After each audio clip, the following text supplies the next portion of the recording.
Reportagem exclusiva, atenção, atenção, exclusiva. É a história de um casal que conseguiu deixar a vida no mundo do crime para dar bom exemplo às filhas e aos amigos.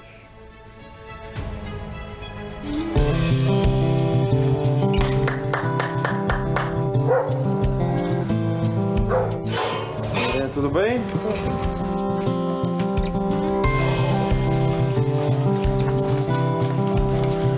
Na entrada da residência, o varal cheio de roupas infantis mostra que a manhã por aqui foi puxada. Tudo seco aí, não? Tá quase tudo seco. Quase tudo seco. Roupa para quantas crianças? 3. 3 crianças. E qual que é a idade? É, uma de 8, uma de 5 e uma de 2 anos. E fazem o fervo aí. Faz um fervo. A jovem que nos recebe, a casa simples no bairro Sítio Cercado, chama-se Andréia. Andréia é auxiliar de cozinha e divide as tarefas de casa com o marido. O tempo livre é dedicado integralmente às filhas do casal que exigem bastante atenção, seja no colo da mãe ou com ajuda nos estudos. Uma família normal como qualquer outra, mas o equipamento no tornozelo da Andréia não a deixa esquecer de um passado que vem sendo superado. Quais foram os crimes que você acabou se envolvendo? Só o tráfico mesmo. É? Como que era essa vida? Era muito intensa, né? Uma adrenalina que pra mim já não tinha mais. Eu não queria mais aquela vida pra mim, sabe? Andréia foi presa com cocaína e crack dentro de um shopping de Curitiba. Condenada, cumpriu 2 anos e 2 meses em regime fechado. Após isso, passava o dia na rua, mas tinha que voltar para a cadeia para dormir. Em uma das vezes, ela não retornou e foi considerada foragida. Eu fiquei 6 anos foragida e é onde que eu fui atrás do Dr. Igor, né? Sem cobrar nada, este advogado ajudou a jovem a regularizar a situação dela junto com a justiça. O que mais me deixou chocado foi que ela veio com 2 crianças no colo. A primeira pergunta que eu fiz a ela foi: por que você não registrou essa criança? Ela me respondeu que, como ela estava com mandado de prisão, ela tinha medo de ser presa e, se ela fosse presa, ela não conseguiria amamentar o filho. Até me assustou. Eu falei: você não quer revogar a tua prisão? Não, eu quero fazer o documento dos meus filhos, RG e CPF para eles. Ela não tinha residência fixa, ela morava na Cachimba, se não me engano, num lixão. Também a história tocou o magistrado do caso, que entendeu que era o caso de revogar a prisão dela, o mandado de prisão que havia, e concedeu uma monitoração eletrônica a ela. Quando você deixou o mundo do crime, foi pensando nelas? Sim, muito. Primeira coisa foi isso. Meu desejo é dar tudo que eu perdi na minha infância, que eu perdi muito a minha infância, eu perdi. Então eu não tive infância, na verdade, né? Andréia aproveitou a segunda chance e teve apoio do marido para deixar definitivamente a vida no crime. Odair morou com a avó até os 8 anos. Queria poder ter dado um sorriso para meu pai quando criança. Queria poder ter dado um sorriso para minha mãe. E não foi possível. A questão de a minha mãe ter falecido cedo, meu pai estava sempre preso, envolvido também com o tráfico. Até que ela deixou os netos em uma instituição de acolhimento infantil. Foi lá que Odair conheceu o Rodrigo. Eu era um dos responsáveis por fazer a abordagem para trazer os meninos para a instituição. E o Conselho Tutelar e o Poder Judiciário pediram o acolhimento de 4 meninos, o Odair mais novo e os 3 irmãos mais velhos. Vieram os 4 juntos.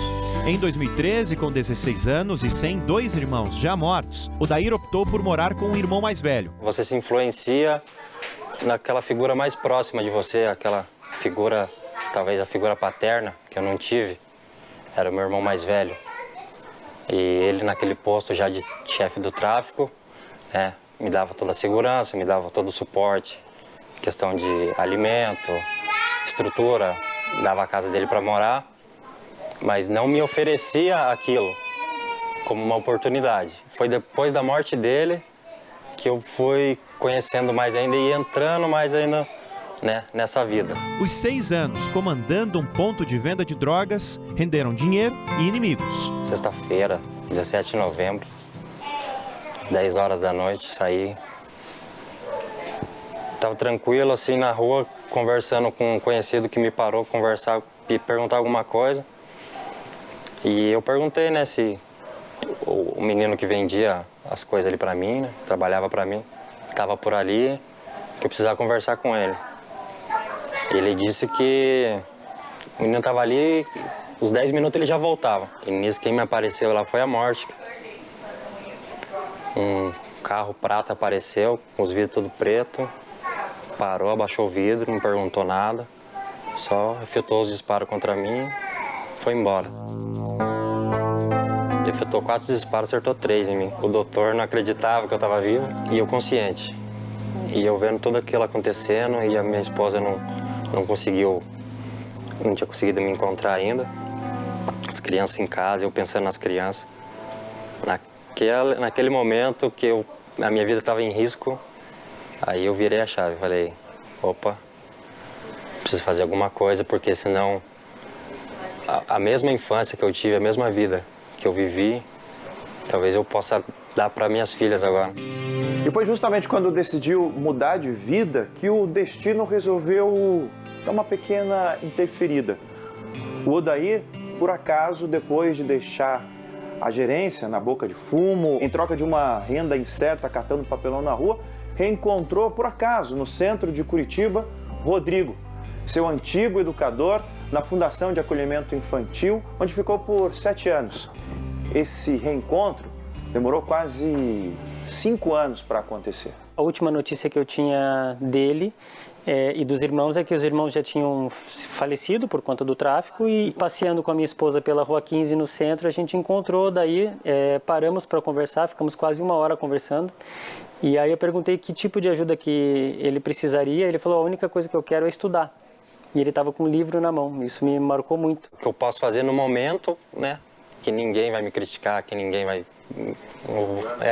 me julgar, não vai ter um não, vai ter uma porta na cara, é pegar um carrinho e ir por conta própria fazer o meu. Tá cansado, molhado, fedendo lixo. E eu ficava pensando assim, larguei tudo aquilo, será que vai valer a pena? Será que vai valer a pena?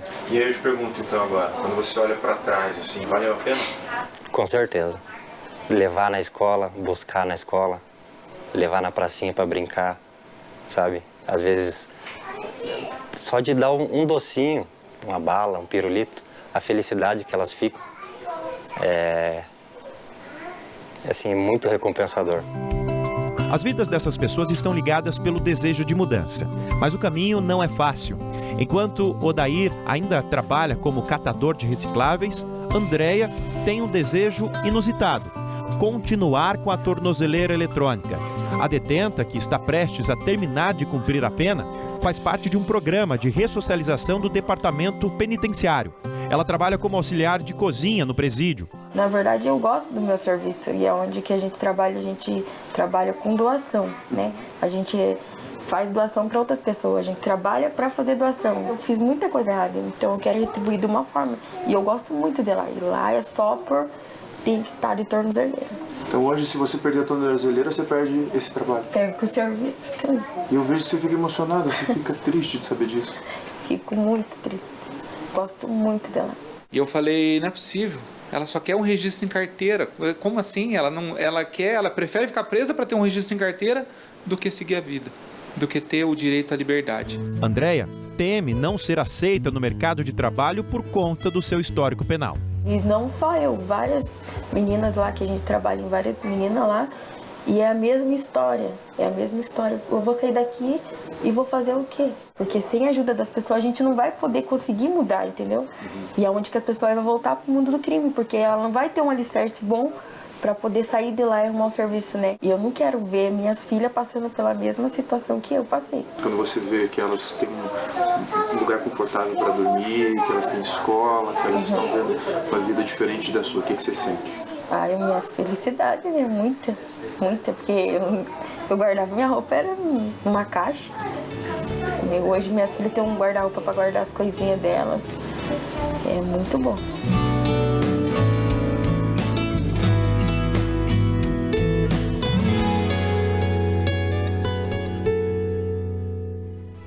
O ser humano pode mudar, pode reencontrar, se reencontrar, pode encontrar o caminho da verdade, o caminho da honestidade, o caminho da justiça? Pode, claro que pode. Pode passar a tratar bem as pessoas, pode pensar a cuidar das pessoas, pode pensar em cuidar da família, claro. Precisa esse sentimento nascer aqui, dentro do coração. E aí, é claro, aquela ajuda que vem, aquela mão que é estendida, né?